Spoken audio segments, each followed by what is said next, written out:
O Jesus, my divine model and teacher, what can I do, when I see you the Son of the Eternal Father, full of glory and honor, laden with the cross, walking the awful road to death, especially when thereby you show me the way to salvation without selfishness but only for my benefit?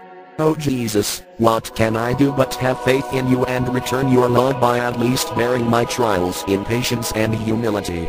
And this, particularly, my God, because I have so often experienced the great power that my passions have over me, and how seldom I can withstand the temptations of the world. How hard do I not find it to deny myself the pleasure to mortify my desires and to renounce the false splendor of the world, although I know full well that all these things so easily lead me into sin.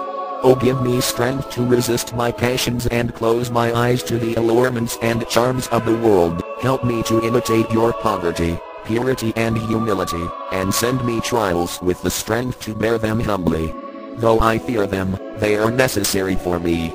But I wish to follow you and become like you. Therefore, permit me to drink all of your chalice of suffering.